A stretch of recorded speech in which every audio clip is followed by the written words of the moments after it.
Vamos dar início. Eu quero já dar o boletim atualizado do coronavírus aqui em Taboão da Serra.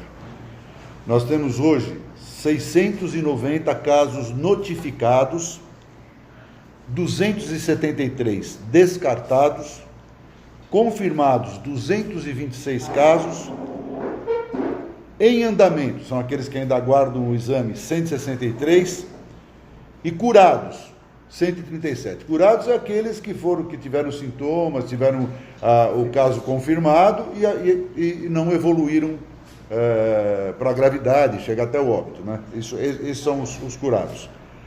E óbitos, 28 casos, subimos de 2 de ontem para hoje, 28 casos.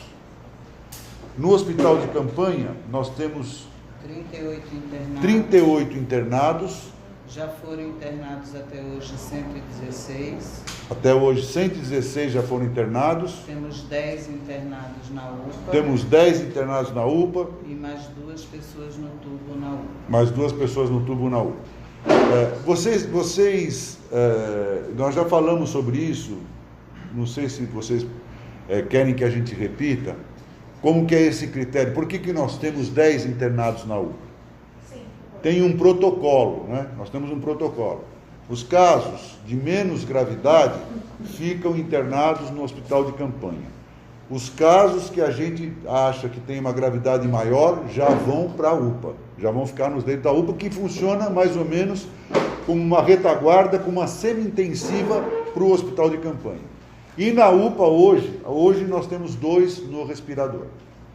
Se o paciente chegar descompensado no hospital de campanha, nós temos condição de entubá-lo, não é isso, Barão? A gente entuba o paciente no hospital de campanha e aguardamos uma vaga. Encaminhamos para a UPA e aguardamos uma vaga de UTI para ele.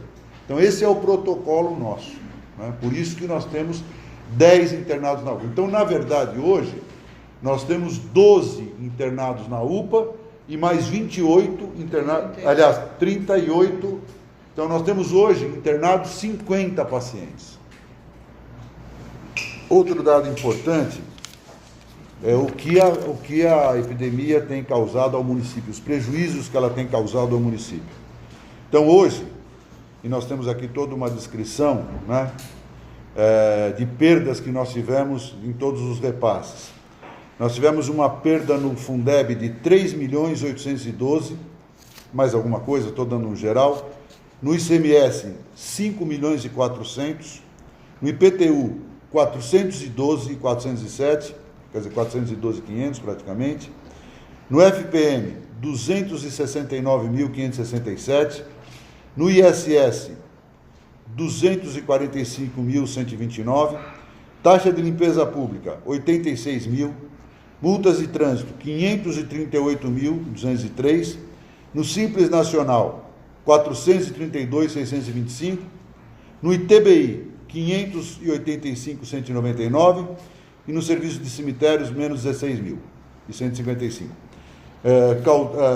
Somando uma total queda de arrecadação de R$ 12.588.679,99.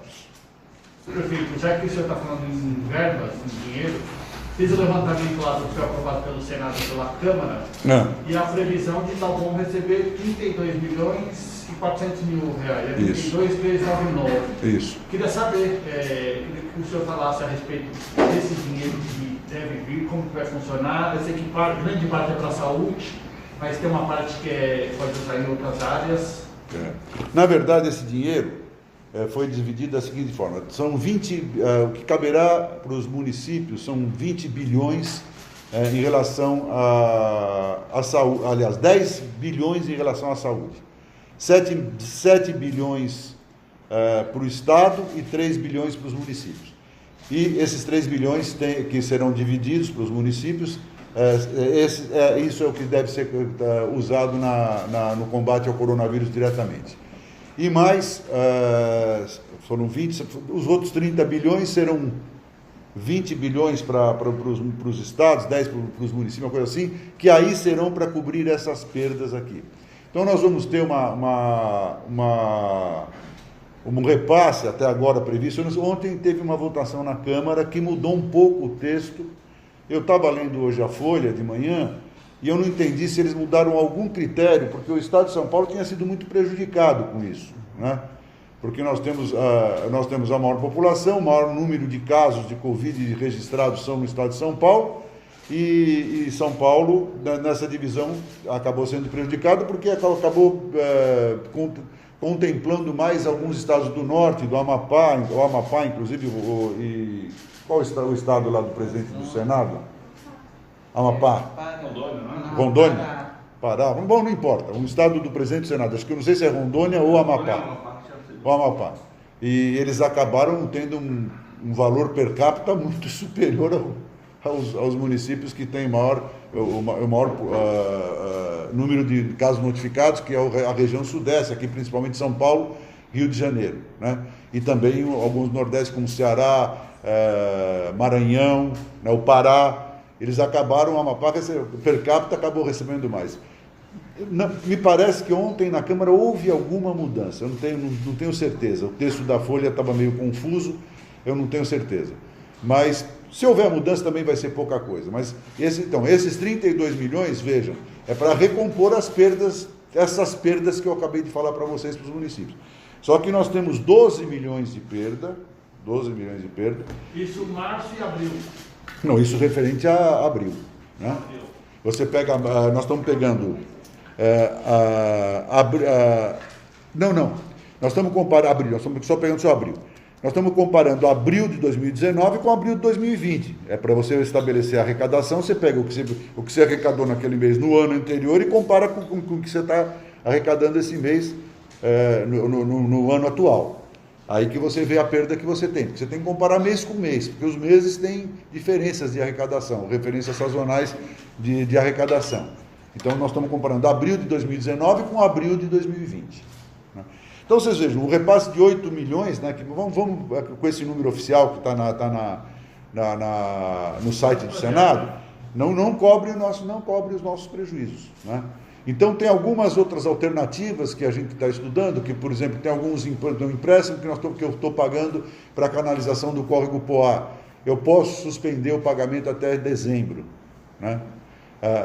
Nesse projeto de lei contempla isso. E alguns outros pagamentos com o governo federal, o INSS, que eu tenho que repassar da parte do que nós temos funcionários que recolhem INSS no governo federal. A parte patronal também eu posso suspender o pagamento até dezembro. Tem algumas outras coisas que vamos ver agora o texto que vai vir do Senado, para nos ajudar a recompor essa perda que é muito grande, né? E qual é a tendência disso? Como a economia está decrescendo mês a mês, a tendência é que o mês que vem não sejam 12 milhões de déficit de arrecadação, sejam mais que 12 milhões. Porque provavelmente todas essas arrecadações vão cair mais ainda. Por isso que é uma situação muito grave, né? Agora, é uma situação muito grave, mas que a gente tem que olhar para o outro lado. Não adianta olhar para a questão econômica e falar, então vamos parar de fazer o que nós temos que fazer, vamos falar que nós não podemos, que nós temos que parar com o isolamento social. Não. Esse é um erro que não pode ser cometido, porque aí vai ser muito pior, porque aí nós vamos procurar provocar um desastre no atendimento da saúde no nosso estado e no Brasil inteiro, né? Porque hoje, eu estava vendo o dado mais recente, na região metropolitana, e eu sempre cito ela primeiro, porque é onde nós estamos falando da nossa casa, região metropolitana, nós já temos 89% de leitos de UTI ocupados, quer dizer, atingindo quase 90%, praticamente 90%, nós temos aí mais 10, 11% de leitos disponíveis, né? E os casos de UTI estão crescendo dia a dia. Agora, diminuir o isolamento social, permitir que o contágio, que a transmissão se dê num número maior, significa o quê? Maior número de casos implicam em maior número de casos graves, que implicam na necessidade de maior leitos de UTI. E esse é o grande temor de todos que trabalham com isso, e principalmente os profissionais da saúde. Porque aqui, vocês têm visto no noticiário, vocês são jornalistas, devem acompanhar até mais do que os noticiários, que eles falam? o que você sente claramente nos profissionais sair do medo, de escolher quem vai viver e quem vai morrer. E aí, eu sou médico, né? Minha formação é medicina, a Raquel é médico, o Braulio é médico, a sua formação é bióloga, todos profissionais de saúde. Você decidir quem vai morrer é um negócio que você nunca quer passar na vida, né? Nunca você quer passar na vida por esse momento. Olha, tem o Márcio e o Eduardo. Mata o Márcio, por favor. Né? Mata o Márcio. Então, eu tenho que escolher quem que eu vou. Tem um respirador, vai para o Márcio ou vai para o Eduardo? É uma situação que, honestamente, é melhor ir embora, né? Dá vontade de falar, vou embora, vou fazer o quê? Vou começar a decidir quem. Vou ser Deus agora, vou decidir quem vai morrer? Para quem, sabe? Não é justo, uma coisa. Agora, só tem um caminho para isso, é o isolamento social.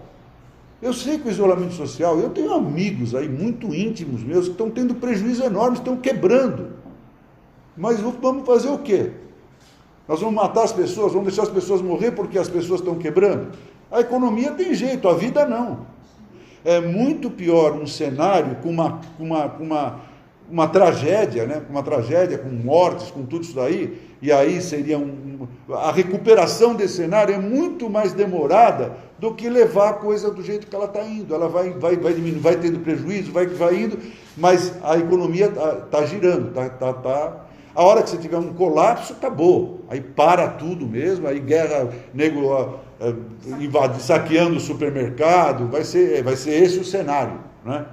Então é uma coisa que a gente tem que bater, e eu acho que o grande papel, eu falei isso na entrevista passada, eu acho que a imprensa tem sido muito responsável, continuo vendo isso na imprensa, né, em todos os meios de comunicação, a imprensa tem sido responsável, tem defendido essas posições, a imprensa tem defendido essas posições, embora ela seja obrigada a publicar as besteiras, as loucuras que outros falam, mas ela tem sido muito justa na valorização dessa informação correta e dizendo o risco que as pessoas que se correm pensando de forma diferente, né?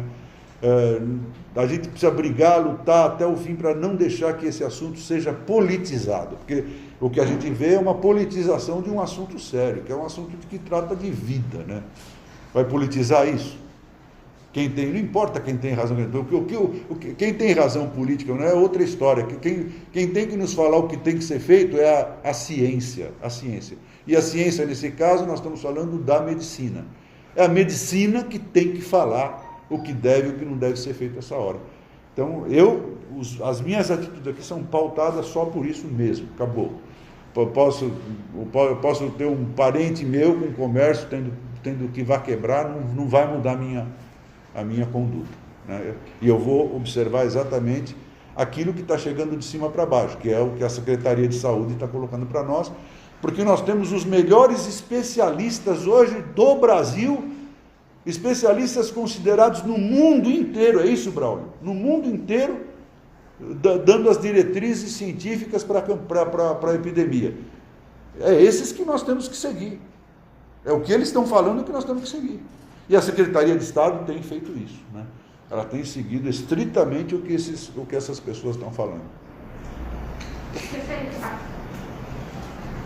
Essa semana a gente viu que subiu consideravelmente o número de pessoas que precisaram ser internadas em Taboão. E, levando em consideração isso, eu queria que o senhor fizesse uma análise dessa semana, pelo menos. Taboão hoje vive o pior momento em relação ao coronavírus? É o pior momento, porque como vem vindo numa crescente, não estou dizendo que será o pior momento derradeiro, nós podemos enfrentar momentos piores. O que a gente observou é que uma procura, o hospital de campanha aumenta, né? O número de consultas aumenta, o número de internações cresceu rápido, né? Nós estávamos começando com 10, 12, passamos para 18, 20, e agora já pulamos para 38 internações. Quer dizer, é uma coisa que você tem que olhar. São números, gente. É fato. É que como tem as pessoas, tá bom, nós temos 280 mil habitantes, então muita gente não está vendo isso de perto. Só vai ver quando um filho, um pai, um irmão, um vizinho estiver nessa situação, né? Uma coisa interessante, não sei se vocês têm observado, Todas as pessoas que são entrevistadas e perderam um ente querido, um pai, um filho, um irmão, elas são todas unânimes nas suas falas. O povo não está acreditando. Eu posso dizer para as pessoas, vocês não estão acreditando, a coisa é verdadeira, está acontecendo, perdi meu pai, perdi meu irmão, perdi meu filho. Todas as declarações, todas as entrevistas de pessoas que perdem um ente querido, elas são, todas citam essa questão. Olha, o povo não está acreditando, e não está mesmo, né? E não parece que não está mesmo. Porque isolamento é uma coisa dificílima de se fazer, pô. Até para quem tem condições de vida, que mora em casas boas, é difícil de ser feito, Agora, a gente sabe como que vivem as pessoas na periferia. Famílias numerosas vivendo em espaços muito pequenos. É muito difícil fazer. Eu entendo tudo isso, né? E a gente tem que levar isso em consideração. Agora, ficar passeando, se juntando em boteco para tomar cerveja, fazendo mesinha de conversa, isso é desnecessário, né? Isso pode ser evitado. Posso fazer? Pode. Vai, Mário. Doutora Raquel, a senhora mencionou em 28 óbitos. Eu gostaria de saber se são 28 confirmados ou no meio desses 28 tem algum caso suspeito ainda? Não, senhor, confirmados. Ô, doutora, antes da pergunta do Mário, eu queria perguntar por que tem essa disparidade que o governo estadual fala e que os municípios falam. Desculpa, Mário. Por favor.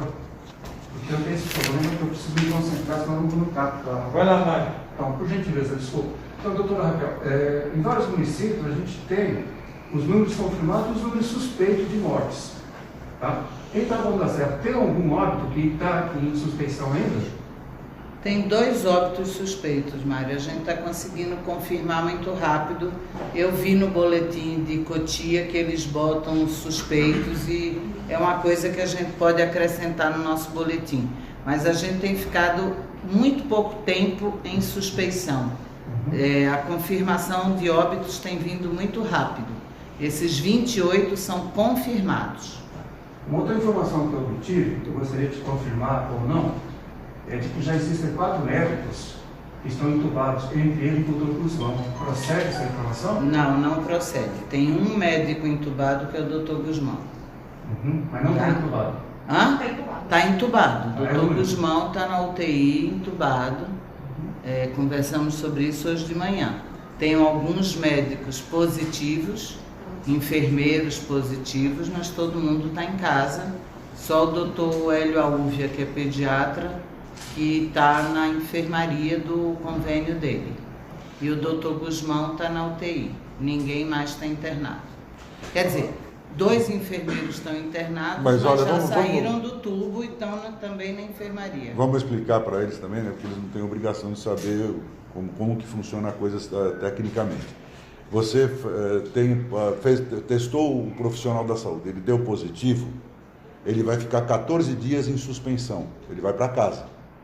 Nesse período, para ver se ele vai apresentar os sintomas, e também é o período de transmissão da doença. Passados 14 dias, ele não apresentou nenhum sintoma e já passou o período de transmissão da doença, aí ele retorna ao trabalho, ele está liberado para retornar ao trabalho. Ou se ele adoeceu, nesse período. É nesse período, mas é o que eu falei. 14 dias ele tem que adoecer. Ou apresentou os sintomas da doença, e volta. Eduardo? Eduardo, sobre a disparidade, desculpe, você já tinha falado. O Estado tem um delay de tempo, porque são sistemas de informação diferentes, que o Estado está fazendo um investimento agora para tentar unificar os sistemas de informação e conseguir acompanhar mais rápido o que eles acompanham. Eles sempre ficam bravos até com a gente, parece que não tem credibilidade, o dado do Estado tem credibilidade. É que você tem que juntar vários sistemas de informação diferentes, feitos pelo Ministério, tem o ESUS-VE, o CIVEP-GRIP, o REDCAP, o não sei quem. E aqui o que é que a gente estabeleceu, que foi uma diretriz do prefeito. Para ninguém dizer assim, tem um óbito que eu conheço, você não notificou, vocês estão escondendo informação.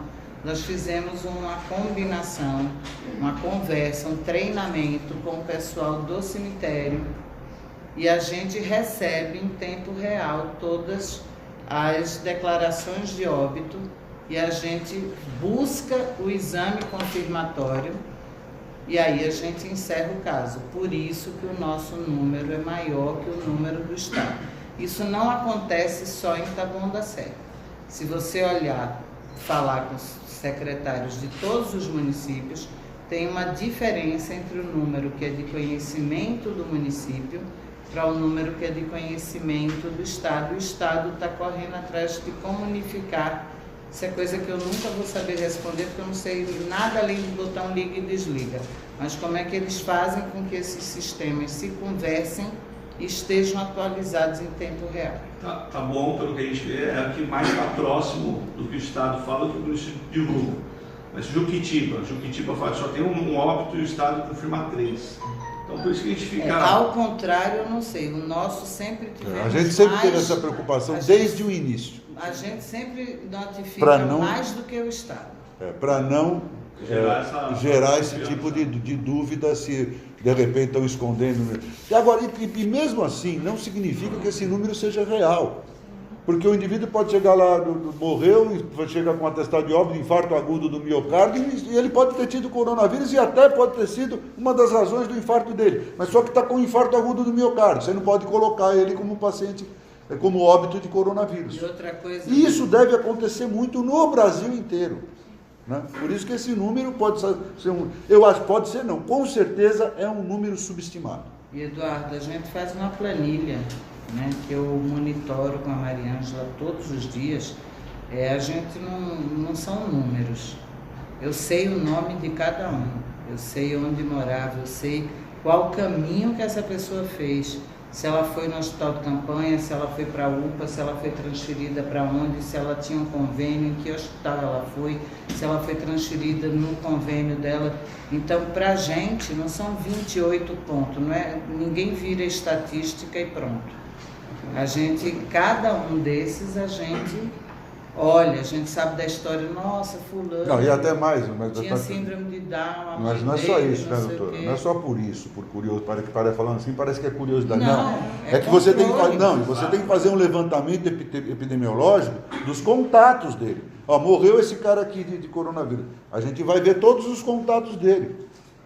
Nós vamos, o teste, o pouco teste que se tem é justamente para você fazer, para você ter pelo menos ter uma ciência do que está acontecendo naquele local e poder ter uma intervenção dirigida para aquele local. Né? Teve uma rua no Parque Pinheiros que teve 2 casos. Aí o Daniel foi imediatamente nessa rua. Fomos lá, já fazer toda a desinfecção e tal, e a saúde vai fazer todo o levantamento dos contatos dessa pessoa, né? Para testar, para ver se não tem... Porque a gente sabe que vocês estão muito mais por dentro do que o Estado, né? Que quando a gente publica uma coisa, outro dia foi muito engraçado, a gente tinha acabado de sair um boletim daqui, a gente colocou, morreu 18, e a Globo tinha falado, morreu 12 em Taboão da Serra. E na enxurrada de crítica, né? Vocês estão mentindo, vocês estão superestimando. Daí a gente sabe que tem esse delírio, mas é bom a gente... Mas é bom a gente ficar com a verdade. Sem dúvida. O bom é ficar com a verdade. Tem 18? É 18. Se o Estado noticiar 12, ele vai corrigir, porque ele vai ver que ele vai chegar nos 18. Ninguém vai contestar o Estado, mas a nós vão contestar se a gente der um número inferior ao real. Prefeito, amanhã começa em vigor o decreto obrigando o uso de máscara em todo o estado de São Paulo. Cada prefeitura tem que regulamentar como vai ser essa fiscalização, se vai ter multa ou não. Queria saber como será em Taboão da Serra. Olha, não tem prefeitura, e eu acredito que nem na capital nós tenhamos prefeitura com um quadro de fiscalização para poder fazer com que isso seja cumprido à risca, né? Nós temos ainda um outro problema, das famílias que não tem. Se o cara está com problema de comprar comida, ele vai fazer máscara? Então nós temos que dar máscara. Então, quando a gente implantou o programa de desinfecção das ruas, né, que é um programa que vai agora até o final, porque às vezes não é lavamos a rua, não vai, agora chegou no último bairro, volta ao primeiro e volta e vai fazendo. A gente implantou concomitantemente distribuição de máscaras. já distribuímos mais de 25 mil máscaras em Taboão da Serra, e agora estamos com uma produção de 3 mil diária e vamos tentar aumentar essa produção para distribuirmos um número maior ainda do que 3 mil diário. Então nós temos que dar máscara, né? Porque nós vivemos numa periferia, onde uma população carente, que tem dificuldade financeira, e agora essa dificuldade se exacerba, né? Então a gente tem essa consciência. Mais do que eu ficar aí querendo multar, vamos dar máscara. Vamos criar uma... Eu estou muito feliz em relação à máscara, pelo que eu estou vendo aí nas minhas andanças. Eu vi um número assim, crescer muito de pessoas usando máscara. Muito assim. Uma coisa me deixou feliz quando eu andei. Ontem eu tive que ir até São Paulo e vi também pontos de... Outro dia, sábado, eu participei de uma ação de desinfecção lá no Jardim Leme, né? E observei isso, e depois quando voltei de carro, me chamou a atenção, tinha um ponto de ônibus, 4 pessoas, 3 estavam de máscara. 3 estavam de máscara. E é muito interessante que geralmente quando você vejo muitos jovens com máscara hoje também, mas quando você vê alguém sem máscara, na sua maioria são jovens, né? O jovem precisa entender melhor essa questão, porque ele realmente é mais forte. O número de casos graves incidem mais numa população acima de 60 anos. O percentual de mortes acima de 60 anos são 60 e poucos por cento, 62, 64%. Tudo isso é verdade. Não, mais 80 e quantos por cento de 80% de... Acima de 80 anos de idade, daqueles que... Não, acima de 60. Eu acho 40%. Mais, muito mais, né? É muito mais. Então, o que acontece? O jovem se sente mesmo meio... O jovem já se acha super-homem, né? Eu também já me achei um dia. Então, a gente acha que a gente não fica doente, a gente não... Né? E é verdade, o jovem tem uma incidência de doença menor que o mais velho. Só que ele se esquece que ele leva a doença para casa e mata o pai dele, mata a mãe dele, mata o avô dele. Ele se esquece disso. Ele leva o vírus para casa. Isso que o jovem precisa se conscientizar. A população, de uma certa forma, precisa se conscientizar, né? A gente precisa criar essa cultura da máscara. Então, em vez de ficar aí nessa coisa de vamos fiscalizar, vamos dar máscara. E vamos conscientizar, vamos para a rua. Nós temos ido para as feiras todos os finais de semana. Todos os finais de semana temos ido às feiras. Fizemos a feira, todas as feiras do Taboão a gente já fez, pelo menos uma vez. Já estamos voltando nessas feiras. Criar a cultura do uso da máscara. É isso que nós temos que fazer. Mais do que fiscalizar, é criar a cultura do uso da máscara. Logicamente, a pessoa que está sem máscara, chega na pessoa fazer uma advertência verbal. Olha, por favor, use máscara. E isso não é dever do Estado, gente. Enquanto a população, Alan, não se conscientizar que essa luta não é uma luta do Estado, é uma luta de todos, de todos. Você tem todo o direito de chegar para uma pessoa que está sem máscara e falar, amigo, ajuda aí, usa máscara. Ah, mas eu não tenho. Então procura alguém vai te dar máscara, o governo, vai na prefeitura, alguém vai te dar máscara, você vai... Mas procura usar máscara. Isso é um dever de todos, não é um dever do Estado. É um dever de todo cidadão. Enquanto as pessoas... O devia não deixar entrar se não tiver máscara. Isso nós vamos cobrar mais, aí sim. Aí eu acho que a nossa fiscalização tem que se dirigir a esses lugares que têm permissão de funcionamento e que tem um fluxo de pessoas razoável, grande, né, no mercado. Aí nós temos que estar na porta lá fiscalizando. Aí nós temos que estar lá na porta fiscalizando. Mas além de fiscalizar esses supermercados, o senhor pretende fazer um decreto para que esses lugares obriguem a entrar com máscara? Porque isso foi feito em Tapicerica, e em Tapicerica eu vejo que muita gente, quase ninguém, está mais sem máscara. Então as pessoas já têm a sua máscara, entram no supermercado. Isso, então. É isso que nós temos que... Isso. Eu acho que o decreto do governo já fala a respeito disso, né? Eu acho que é só andar na rua, né? O decreto do governo não é só entrar em comércio. Não tem no comércio também? Não. Então nós vamos fazer um decreto para comércio também. O comércio estadual está fazendo, o açaí, por exemplo. Colou na fila, entra poucas pessoas, exige máscara e mede também. Exatamente. O único que eu tinha, até hoje no Taboão, de quem eu recebi queixa, foi do Extra aqui da divisa. O Carrefour também não está medindo temperatura e não exige máscara. Eu fui lá pela última vez, estamos desinfetando na mão, não exigindo máscara. Na última vez vamos fazer um decreto para os supermercados, na verdade, né? Transporte público. Transporte público já está no decreto. Tá, o decreto está obrigando já a usar? Acho que o decreto São Paulo tinha e acho que do governo também agora já O coloca. Estado obriga em lugares serviços essenciais e transporte público, né? Mas intermunicipal, não inclui municipal. Não inclui municipal, também na proteção do decreto. É bem claro lá que. E aí O jurídico. Mas volto a dizer, mais do que decreto, do que obrigação, é criar cultura, é ajudar. É ajudar. Naquele cara que vai tomar o ônibus e mal tem o dinheiro para pagar a passagem. Vocês desconhecem que existem muitas pessoas nessa condição? Ninguém desconhece isso, né? Então é ajudar essas pessoas a terem a máscara. Perfeito, as duas perguntas. Primeiro, você morreu um GCM, que é conhecido nosso. Segundo consta o coronavírus. O Edivaldo, amigo da gente, conhecido, morreu também com coronavírus. Só que eu tenho que fazer uma campanha mais agressiva. Se subir os casos de morte na cidade, sei lá, solução de foto mesmo, olha, morreu esse, conhecido, morreu aquele. Está entendendo? Posso só concluir? Mostrar as pessoas que estão morrendo, porque é conhecido da população. Então, mas sabe o que acontece? Não, eu entendi a sua intenção, mas primeiro, eu não sei se eu tenho o direito de ficar expondo a figura das pessoas que morreram, né, com a autorização da família. Agora, eles são conhecidos da gente, não são conhecidos da cidade. O Eribaldo é conhecido meu, teu. Aqui, você conhece o Eribaldo? Ele foi vereador. Mas eu sei, mas eu e você conhecemos, pessoas ligadas ao meio político. O GC trabalhou todo dia. O Eribaldo não foi vereador. Sumiu um pouquinho, 2 meses, uma coisa assim. Mas não é uma figura conhecida na cidade, né? Mas não é isso, gente. Tem que fazer uma campanha para todo mundo, A conscientização não pode só vir a partir porque morreu o conhecido. Então, se eu morrer, tudo bem, aí todo mundo vai usar máscara. Eu sou conhecido pra caramba. Não sei, não quero que isso aconteça, mas... É um sacrifício para a saúde. Entendeu? Não dá para ficar...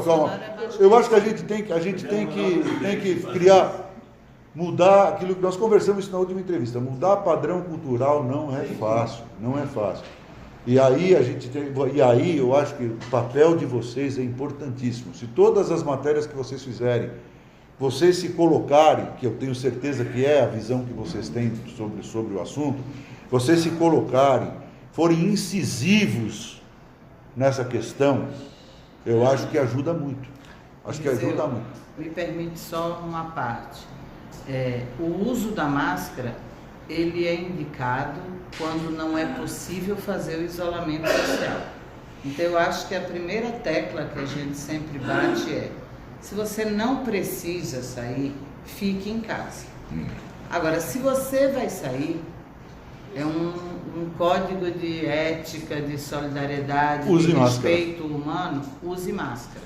Eu tenho ido nas feiras, eu fui domingo com a equipe de saúde, o Daniel, fomos na feira da Fernando Fernandes.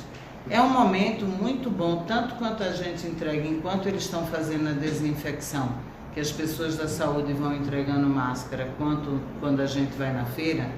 A abordagem é muito interessante, porque as pessoas não acreditam que é verdade. Eles perguntam para mim: mas é verdade? Morreu gente mesmo aqui no Taboão? Morreu, a gente anunciou que morreu porque morreu. Não é mentira. Seria ótimo a gente sair da epidemia falando que aqui no Taboão foi uma bolha que nada aconteceu. Olha que máximo. Olha, o Taboão foi protegido, tinha uma cúpula e passou por cima. Não é verdade, só que as pessoas... isso que o prefeito falou é muito sério. Se não é perto, e assim, quando eu falo, foram 28, já falaram para mim, mas a gente tem 285 mil habitantes. 28 não é nada, eu falei 26 porque 28 é só hoje. Não é nada. Eu falei, não é nada se não for sua família. Mas se for na sua casa, 26 é muito ou é pouco? Quantas pessoas da sua família... Eu acho que um bom exemplo para você... perde, um bom exemplo comparativo foi o que houve naquele desastre lá da Vale em Brumadinho, né? Brumadinho, que houve lá, que o negócio lá rompeu, a represa rompeu e morreram quantas pessoas? 259. E o Brasil se comoveu. Houve uma comoção em todo o país, 259, e com razão, 259 pessoas morreram num acidente. Nós estamos falando em morte de 400, ontem bateu 600 mortes. Não, Brasil, 600 mortes Brasil. Nós já passamos de 8 mil mortes. E tem quem diga, mas não é muito. Pô, mas você achou 259 outro dia muito, e com razão você achou, agora morre 8 mil, você não acha muito? Você não acha muito? Então, o que acontece? Olha como situações extremas nos levam a comportamentos muito esquisitos. Nós estamos banalizando a morte. Nós, digo, o povo em geral, né? O povo brasileiro está banalizando a morte. Banalizando a morte. 8 mil mortes, o cara acha que não é muito. 28 mortes no Taboão, o cara acha que não é muito. Pô, 28. Até então, se morresse... Vocês são imprensa e vocês sabem o que eu vou falar. Morreu um cara no Antena, que é um pronto-socorro, que atende pessoas doentes, pessoas graves, e é um lugar onde morre gente.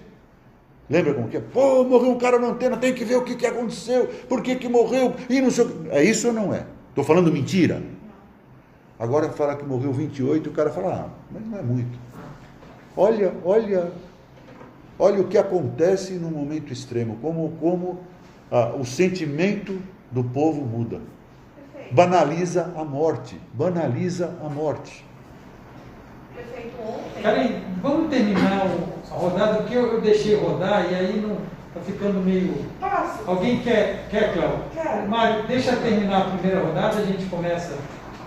Prefeito, existe a possibilidade de pontos fixos para a distribuição de máscaras para famílias de baixa renda? Não, a gente aproveita. A família de baixa renda, ela mora em locais que, além de máscara, precisam da desinfecção. Então a gente prefere ir nesse local, fazer a desinfecção, entregar a máscara e conversar com essa pessoa lá, onde ela mora. Eu acho que isso tem um... Hã? Além de não querer aglomerar. Além de não aglomerar, porque se você começar a distribuir coisas, já monta um monte de gente lá para entendeu? Então vamos fazer a desinfecção. E ainda você cria o estímulo da pessoa sair de casa para ir pegar. O que é justamente o que a gente não quer. Márcio.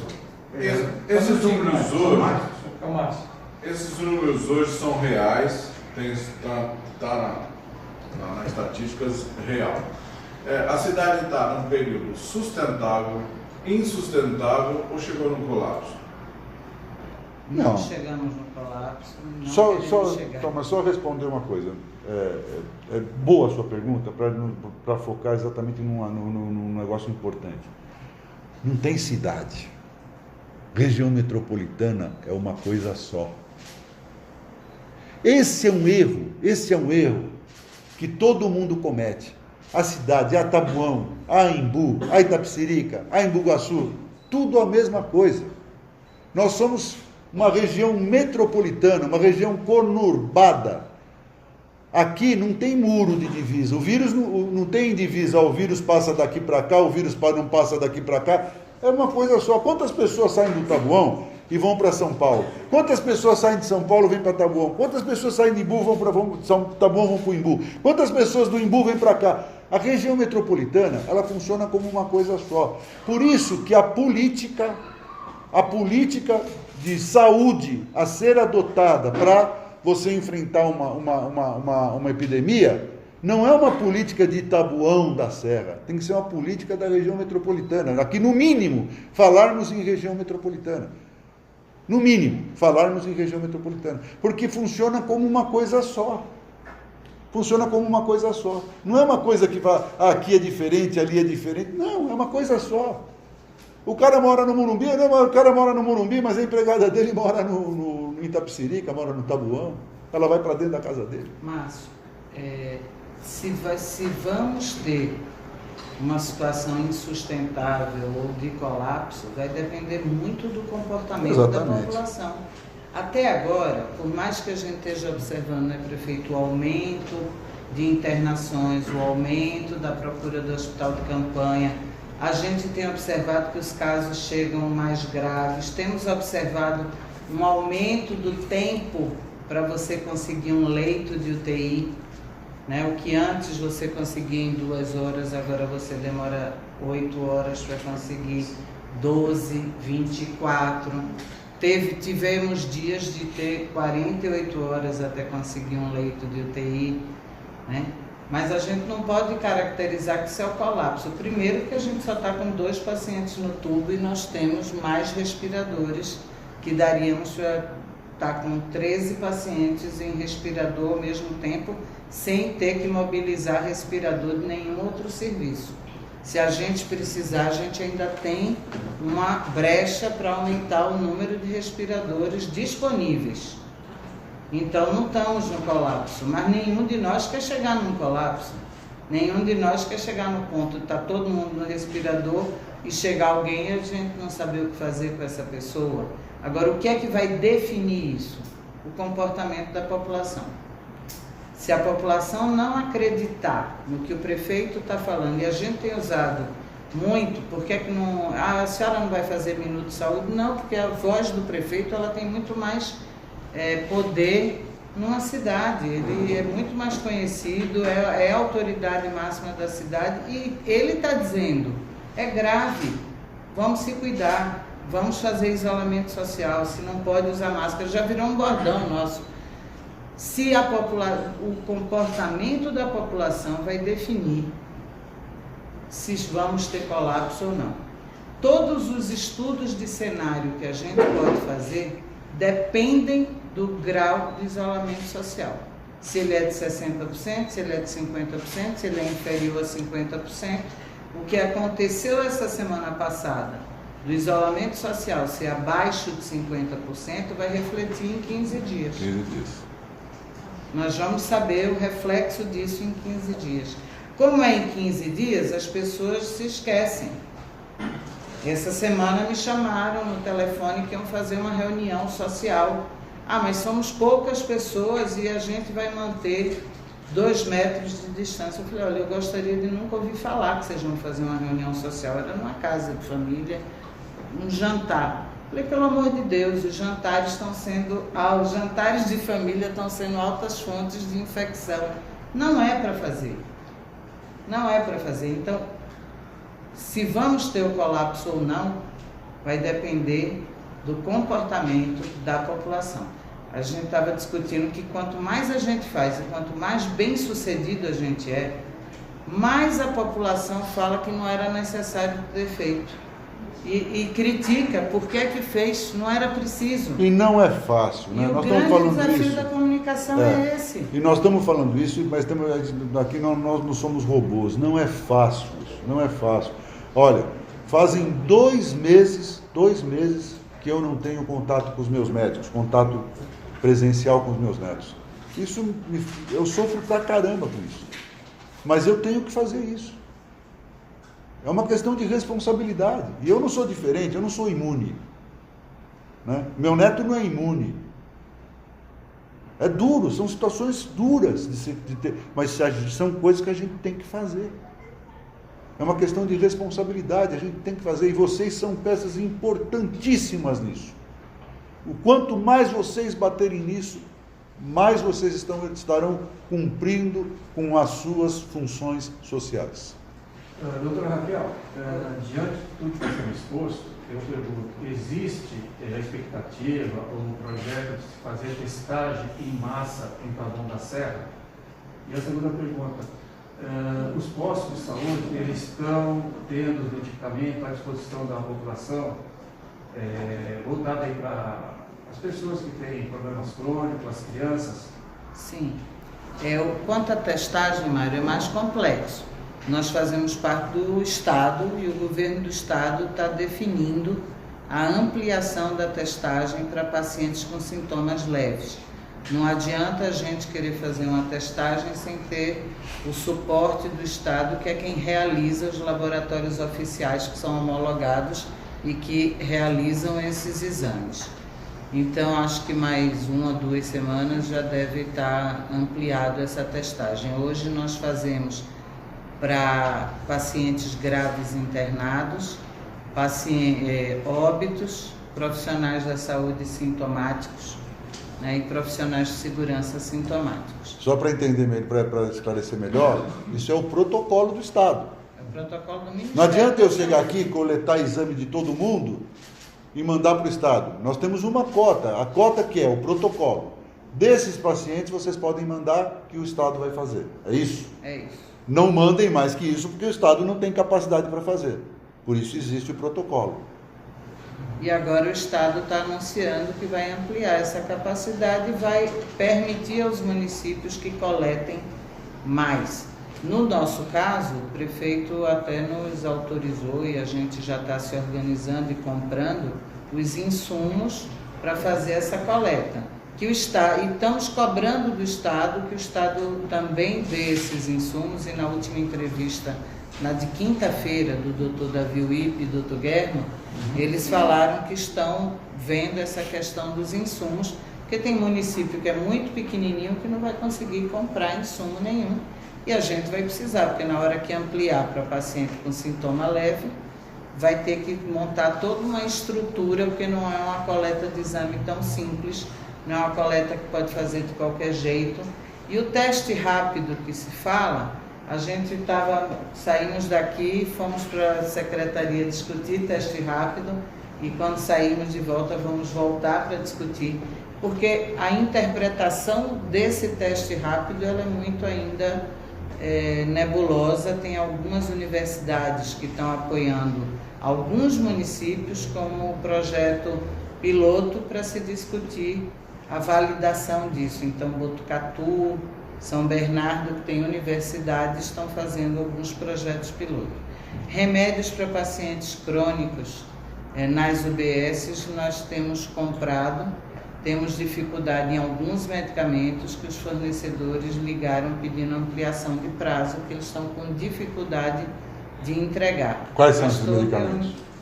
Não me lembro agora de qual, mas são principalmente ácido valproico de saúde mental, que ele sempre tem problema, e carbonato de lítio, que falta matéria-prima. Dois medicamentos de saúde mental. Mas nós estamos diariamente, a sertralina também está com problema de saúde mental.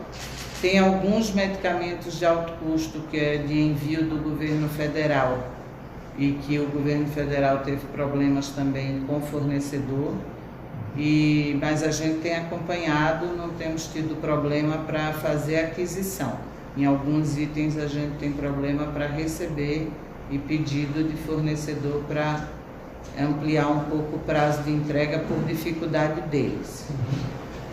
Perfeito. Toda semana a reunião, videoconferência com o governador. Eu vi que ontem, acho que foi ontem ou na segunda-feira, também houve. E talvez, ele ainda não divulgou, se vai haver uma prorrogação do período da quarentena, ou se vai fazer um lockdown. Ele até comentou na imprensa que poderia fazer, porque o número de isolamento social... Que dia é hoje? Hoje é quarta. Não, dia. 6. Dia 8 ele vai se pronunciar. Dia 8. Então tem que esperar o retorno dele para saber o que pode... E outra, porque o que ele está fazendo, né? E ele está tendo mais ou menos a mesma conduta que nós estamos tendo. Nós estamos acompanhando, aliás, a conduta que eles estão tendo. Essas decisões não são feitas assim ao bel prazer. Não é um movimento social, político, que vai levar uma... Não, é número, é ciência. Tem condições de fazer uma flexibilização? Tudo bem, faça. O que dá para fazer isso? Não tem condições? Não pode fazer. Se nós estamos tendo um risco imediato, eminente, de termos um colapso nos nossos leitos de UTI, como vai fazer flexibilização? Expliquem para mim como que faz flexibilização. Inclusive nessa audiência, eu tive uma participação, eu falei em nome dos prefeitos aqui da região oeste, né? Da região sudoeste, eu falei em nome dos prefeitos. Eu fiz exatamente essa intervenção. Flexibilização remete diretamente ao quê? Transporte coletivo. Ou não? Se alguém tem algum empregado, algum funcionário que vai trabalhar na sua casa ou na sua empresa, ele vai do quê? De carro ou de ônibus? Vai de ônibus. Não é isso? Nós sabemos como que acontece o transporte coletivo na região metropolitana. Ele é todo mundo sentadinho, bonitinho? Não. É o quê? um amontoado de pessoas dentro do veículo, ou dentro do trem, dentro do ônibus e dentro do metrô. O que significa isso? Nós vamos promover bombas de transmissão. Bombas de transmissão. Nós vamos ter uma transmissão assim, ó, da noite para o dia. Quem vai segurar isso? Que sistema de saúde vai segurar isso? Será que as pessoas não entendem isso? É difícil. Agora eu pergunto a vocês, é difícil entender isso que eu estou falando? É muito fácil, não é? Não é uma conclusão simples.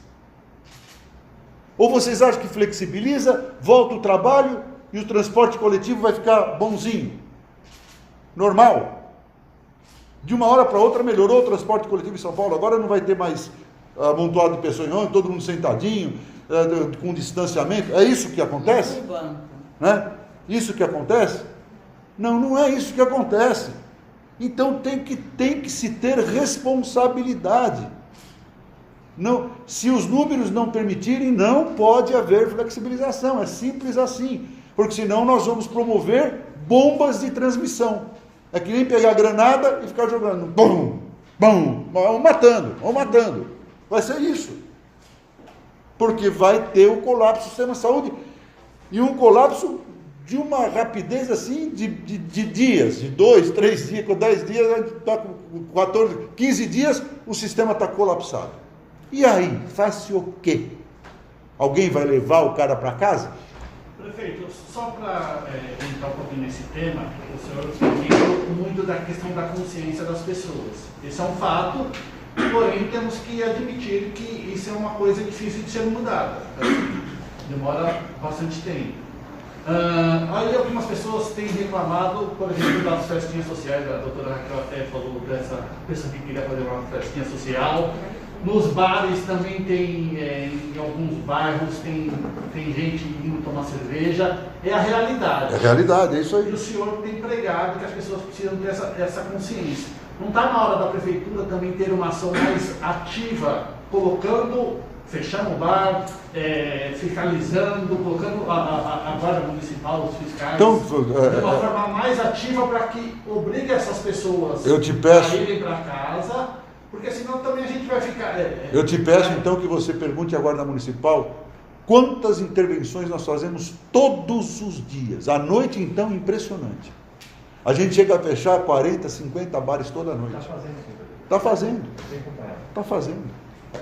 O governador, inclusive, ajuda... Eu pedi, inclusive, nessa videoconferência, eu pedi para o governador a ajuda da Polícia Militar. A Polícia Militar precisa nos ajudar, ela está lá também, porque não é só a Guarda Municipal, a Polícia Militar tem que nos ajudar e passar e fechar.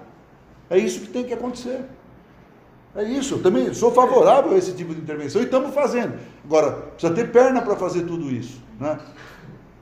Agora, é muito melhor que essa população se conscientize e nos evite, e a gente possa dirigir os nossos esforços, os nossos recursos para as coisas mais proveitosas, né? Em prol da própria saúde deles. Só para encerrar, desculpa, turma.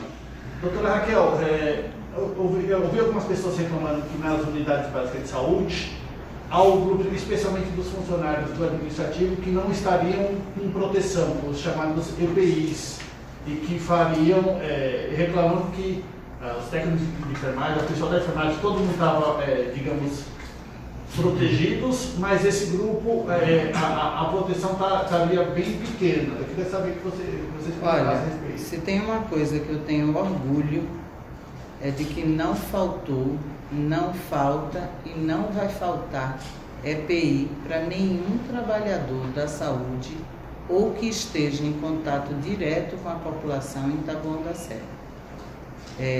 Se tem alguma unidade com algum problema, nós temos uma equipe que está indo em todas as unidades para corrigir a não utilização. Não, mas deixa ele falar como que é. Não, então, para ficar num caso específico, foi aquela OBS dos Margarida, que eu vi já a reclamação de funcionários. Vou mandar uma equipe, nós fomos lá antes de ontem. Eles estão se sentindo expostos enquanto está todo mundo... Vou lá com a equipe fiscalizar. Não, já vamos mandar uma mensagem, porque tivemos lá ontem. Que isso é um cuidado que a gente está tomando. Tivemos lá ontem, e todo mundo... Da semana passada. Não, tudo bem, tivemos, mas nunca faltou. E a orientação nunca foi essa. O que acontece é, usar essa máscara é ruim.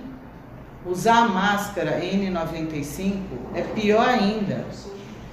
O que a gente fez foi, funcionário administrativo que só trabalha na área interna, que não tem contato com o público, ele poderia usar a que você está usando, a de tecido. Mas essa daqui tem disponível para todo mundo fartamente. Não é que ele não usaria, ele usaria uma diferente. Usar essa que nós estamos usando, que a N95 então, não é fácil. A questão é a que mais protege, qual não é fácil. A utilização, segundo recomendação da OMS. Cada máscara tem uma utilização. A máscara N95 só deve ser usada por quem vai fazer procedimento que gera aerossol. Você sabe o que é um aerossol? O desodorante que você usa é um aerosol. Quais são os procedimentos na saúde que geram aerosol? Essa máscara aqui, ela protege o suficiente, ela é uma máscara cirúrgica de tripla camada. Essa é a mais feia e a mais protetora. A mais é suficiente. Sabe qual é o nome dela? Calcinha. A gente deu o carinhoso apelido dela de máscara calcinha. Mas ela protege todo mundo que vai ter contato com pessoas que podem estar contaminadas ou não. A gente fez um treinamento com toda a GCM para explicar, por exemplo, para a GCM, a diferença entre uma máscara e outra, como usa, como coloca e como tira. Porque a N95, que todo mundo acha chiquérrimo aparecer, porque aparece as moças com a marca no rosto da máscara, todo mundo acha lindo, olha, ela apareceu na capa da Marie Claire, mas aquilo doeu pra cacete para ficar aquela marca. Dói muito, você respira pouco e você, se não souber usar um equipamento de proteção, você se machuca com aquele equipamento de proteção. Eu não sei usar uma arma. Não adianta o GCM me dar uma arma para eu usar, porque eu vou para algum lugar que é perigoso.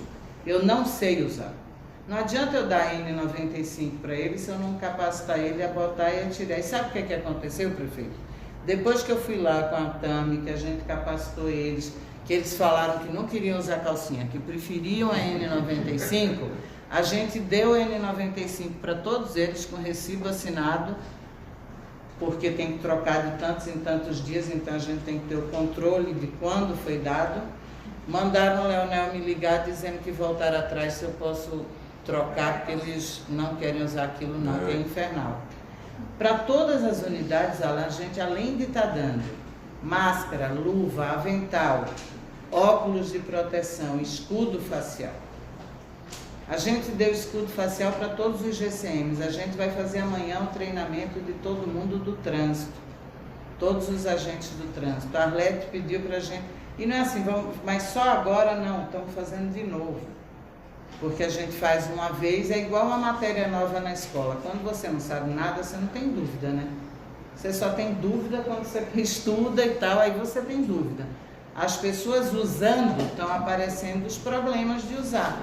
E aí a gente está voltando nesses espaços e refazendo a capacitação. Nunca faltou em nenhum serviço de saúde e não vai faltar. Nós vamos no Margaridas, a equipe vai hoje lá, vai conversar com a equipe administrativa e saber o que está acontecendo.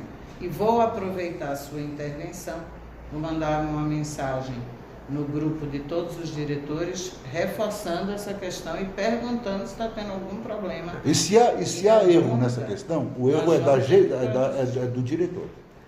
Ele é o responsável por isso. Por isso que a gente precisa saber, porque se houver erro, o erro é do diretor. O diretor está totalmente instruído para fazer isso. Não.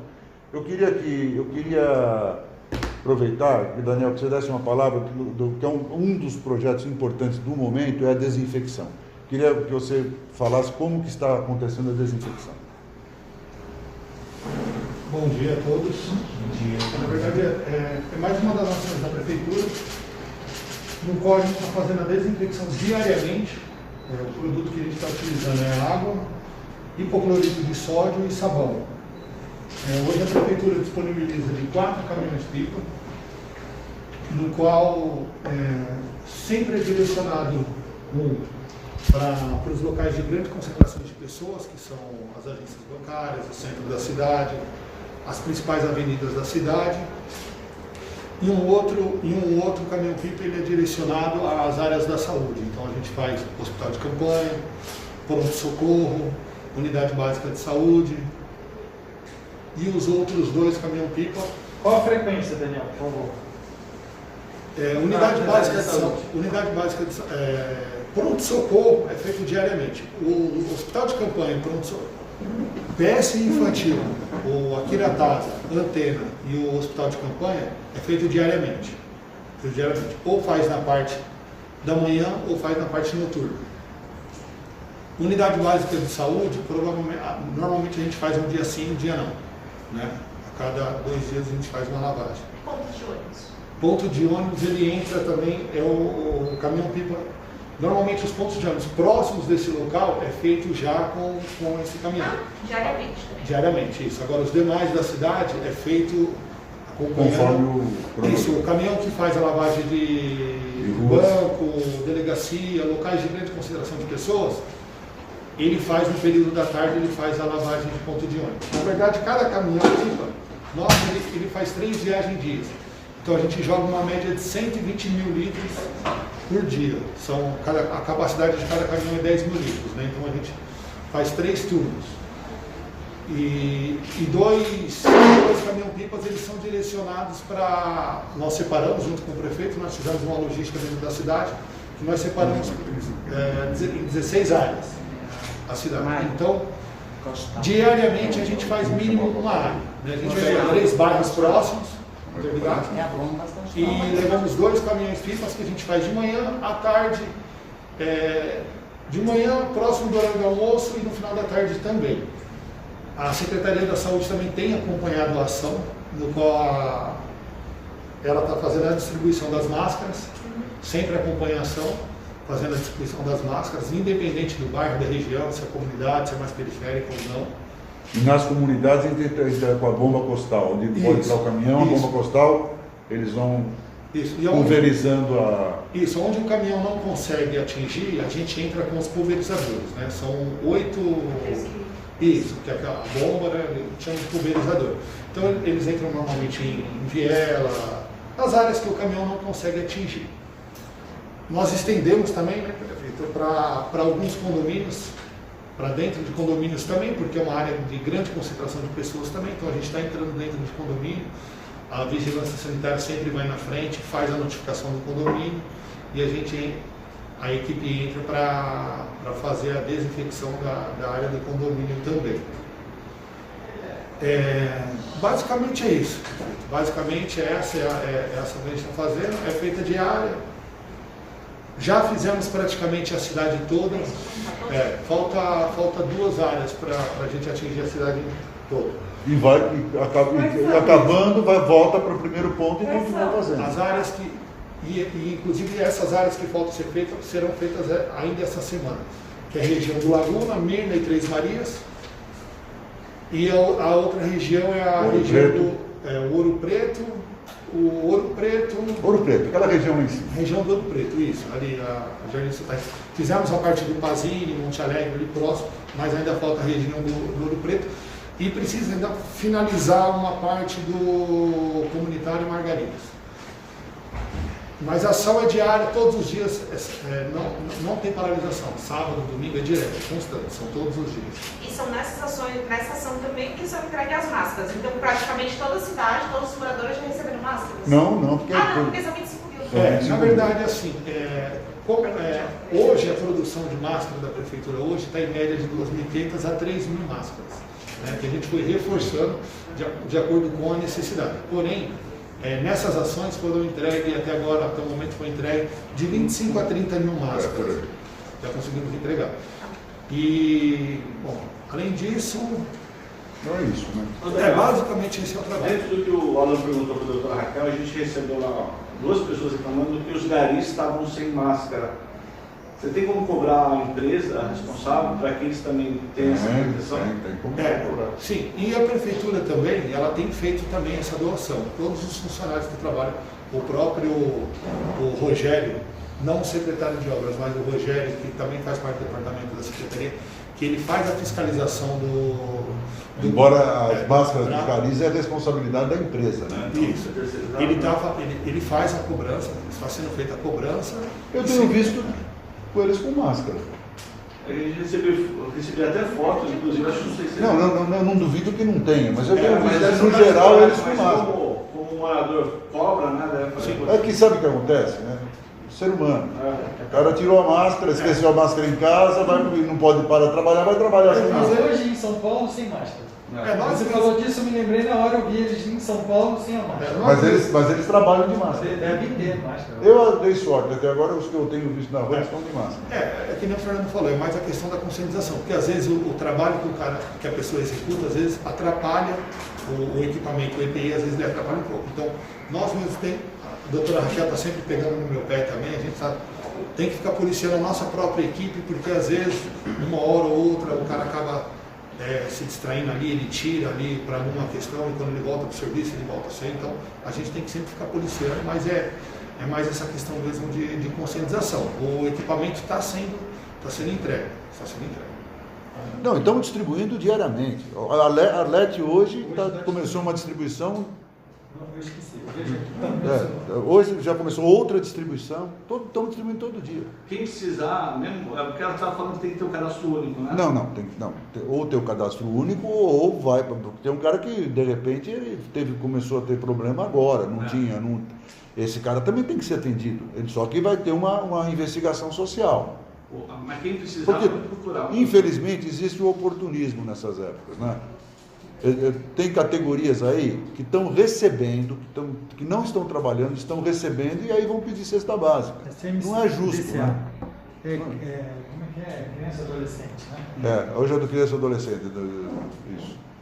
Mas nós estamos distribuindo diariamente. Fora os CRAS que as pessoas vão lá, pedem, passam por uma investigação social rápida, né? Tem umas que você já consegue na hora, inclusive, resolver o caso dele. Aquelas crianças também que não foram atendidas nas escolas, que não tinham necessidade de começar a ter, estão indo nas escolas, estão recebendo nas escolas. Entendeu? Na escola tem todas as crianças, independente de... Todas que precisam. Porque senão, por exemplo, honestamente, você tem um filho que estuda na escola da prefeitura. Você precisa de uma cesta básica? Então não adianta eu dar uma cesta básica para você. Eu tenho que pegar a sua cesta básica e dar talvez até em dobro para uma família que realmente precisa daquilo. Esse é o pensamento. Né? E dá para selecionar isso? Dá. Porque você pega só no cadastro único, nós temos lá 20 mil famílias, que uma grande parte tem crianças na escola. Então essas já são atendidas de imediato. Agora, realmente tem famílias que não estavam no cadastro único. Umas estavam esperando a entrada, e aí elas apresentam o cartão e já recebem também, e outras que a vida dela mudou agora com a pandemia. Era uma pessoa que vivia normal, bem e tal, mas agora entrou em colapso, todo mundo parou de ganhar e tal, e esse cara vai precisar também. Por isso que precisa de uma investigaçãozinha social, para ver se não é oportunismo. Prefeito, está recebendo doações de algum empresário, né? Estou esperando um empresário que vai vir agora fazer uma doação. Está faltando mais solidariedade dos grandes empresários que estavam da Serra. Poderiam estar colaborando mais. Eu não vou, eu sei. Eu sei, eu não posso entrar nessa entendeu? Essa consciência, né? Cada um faz o que a sua consciência manda. Eu peço, quem quiser, ajude. Prefeito, dia 8 será o pronunciamento do governador, certo? Isso, dia 8. Mas é sabido também que Taboão está numa crescente. Então, independente do pronunciamento, Taboão não entrará na flexibilização por agora? Não, eu não acredito que a Grande São Paulo entrará em flexibilização. Eu não acredito nisso. E se houver alguma flexibilização, não vai ser alguma coisa que vai interferir no trânsito de pessoas, entendeu? Porque não tem condições. Eu, particularmente, acredito nisso. Agora, o governo do Estado está baseado... Quando você acredita na ciência, você tem que acreditar nela até o fim, né? Sim. Até o fim. O governo do Estado está sendo orientado por uma equipe científica. Se essa equipe científica virar para mim e falar, não, amanhã você pode fazer isso, Fernando, eu vou fazer. Entendeu? A última minha. Vai lá, Marco. Eu poderia, doutora Raquel, em brincadeira, tá? Dizer que na saúde de Taboão da Serra, além dos homens, temos algumas mulheres que não querem usar calcinha, né?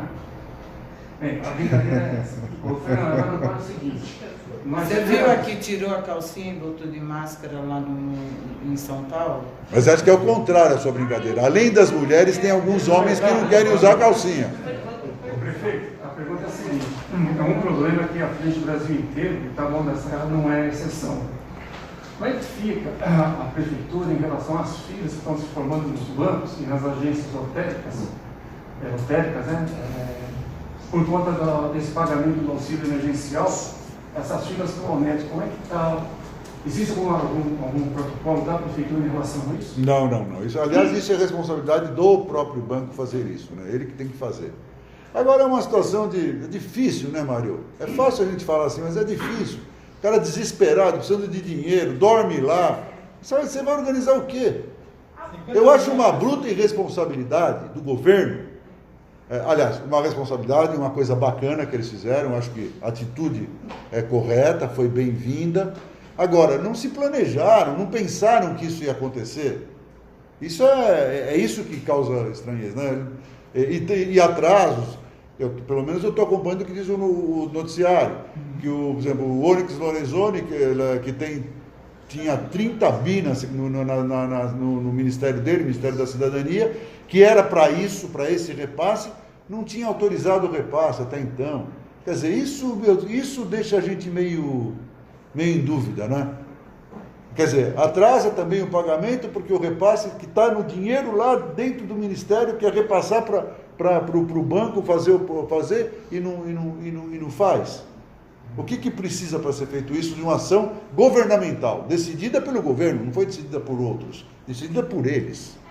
Eles decidiram. Aí o dinheiro está noticiado, estou falando aqui o que está noticiado, não sei se até se resolveram. Até outro dia agora, dias atrás, o Onyx Lorenzoni tinha no Ministério da Cidadania 30 bilhões para ser destinado para isso e não tinha liberado ainda. Sabe? E os caras na fila esperando para receber. É porque tem um prefeito. Trabalhar e se mexer? Segura todo mundo. Eu acho que eles confiaram demais na questão tecnológica, no sistema. Eu brinco sempre com o Daniel, tecnologia é uma maravilha, só que quando a gente precisa nunca dá totalmente certo. Isso é sempre assim. A tecnologia é ótima, só que quando você precisa ela não funciona. E eu acho que eles confiaram muito na tecnologia e ela não funcionou. Então tá o negócio é torcer para que isso seja feito rapidamente. Eu acho que para forçar o povo para a rua, trabalhar, se mexer, segura o dinheiro lá, vai forçar o povo. Eu só não estou entendendo o seguinte, porque é um único repasse, R$600, não são, né? 3 repasses que vão acontecer. Pô, então nós vamos ter isso até quando? Porque tem gente que não recebeu o primeiro repasse ainda, é isso? Pode ser prorrogado.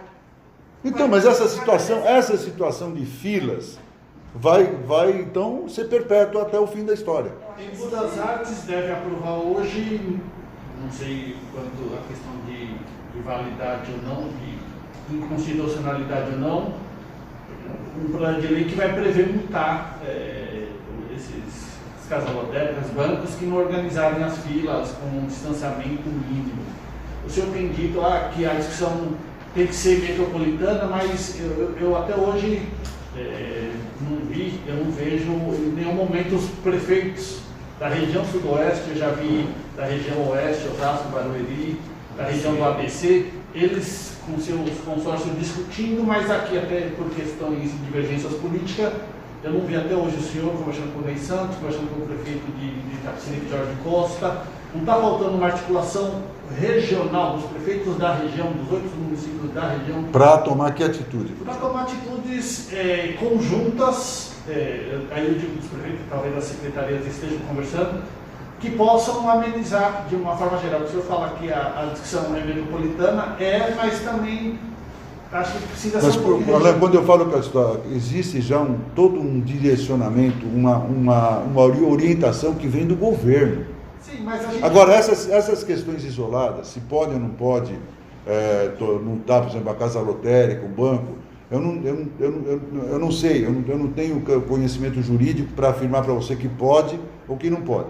Eu acho que se puder fazer isso, eu acho que é uma atitude correta. Se puder fazer, eu não sei se pode fazer. Eu vou até, você está me dando essa ideia, eu vou fazer uma consulta ao jurídico se é possível, se tem essa possibilidade. Também se não tiver, se não for constitucional, se não for legal fazer isso, eu não faço. Eu não tomo medida politiqueira para dizer que eu fiz e fazer o que eu não posso fazer. Agora, numa conduta geral, nós temos uma orientação governamental, né, para que a gente tome. E a maioria dessas medidas são ligadas ao quê? À epidemia, à saúde. Essa orientação que todo mundo não precisa ninguém se conversar para fazer, é só fazer a mesma coisa. Mas é que a gente vê o ABC discutindo, vê o Osasco discutindo... Então, mas eles fizeram absurdos, por exemplo, durante essa epidemia. Foi inclusive tema dessa discussão nossa aqui. Prefeitos, a determinação, inclusive legal da história, é muito clara. Decretado a quarentena pelo governador, quarentena estadual pelo governador, as medidas restritivas que for decretado ali, todas têm que ser cumpridas por todos os municípios. O prefeito pode ampliar as restrições, mas não diminuir as restrições. Quantos municípios aí, inclusive do partido do governador, do meu partido, não tomaram atitudes isoladas? Não, eu vou liberar aqui, eu vou flexibilizar na minha cidade. Você não pode fazer isso. Você não pode juridicamente, você não pode legalmente fazer isso. E fizeram. E obrigaram o governo a entrar na justiça e derrubar as decisões deles. Vocês acompanharam isso. São José dos Campos foi uma cidade. Então não adianta ter rompantes, falar, mas aqui eu vou fazer. Não, eu vou fazer o que a lei determina, o que está determinado na quarentena, o que eu tenho que fazer. Se eu quiser ampliar as restrições, eu posso, desde que também elas tenham limites de legalidade, nos limites da legalidade. Né? Eu não posso chegar para no tá bom lockdown. Não tem isso aí. Não existe.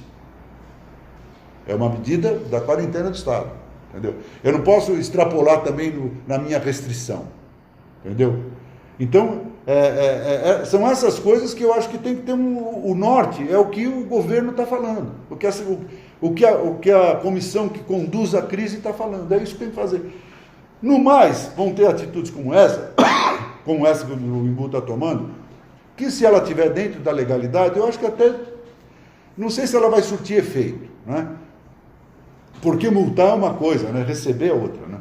Multar e receber tem uma diferença muito grande. A dívida ativa pode te mostrar isso aí. Agora, se ela for legal, eu acho que é uma medida que não está errada, não. É uma medida possível de ser tomada. Eu não tenho conhecimento jurídico para ver se pode fazer isso.